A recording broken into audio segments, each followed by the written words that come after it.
So I initially just did my pre-inspection of the property, and I checked a few components that I thought might have lead paint in them. None of the components had lead paint. So now I start over again, and I do a full lead paint inspection. Floor plan of each floor, basement, first floor, and second floor, inspection on the exterior of the front and then in the rear. And that most likely will be that there's no lead paint. The gun will identify it if there is, and if there isn't, then the homeowner will receive a lead-free certificate, which is good for the lifetime of the property.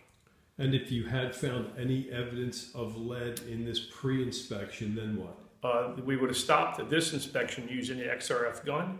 We would have went to a dust wipe inspection. We would have wiped the windowsills and floors of the bedrooms and the living room. Sent those dust wipe samples to the lab.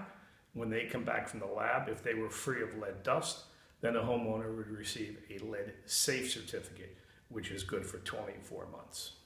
Which means if there's no active lead dust, then the property is still safe to inhabit.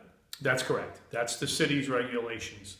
If they're not lead free, they're lead safe, and those regulations of the dust wipes in those areas is a city regulation, and then the property would be free of lead dust, and then it would be considered lead safe for 24 months. And after 24 months?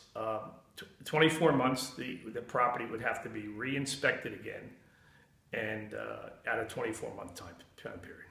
Because the paint could deteriorate, or some activity in the house could result in dust. That's eventually. Correct. That's correct. We know that there would, if I would have found the lead, I've known that it was in here.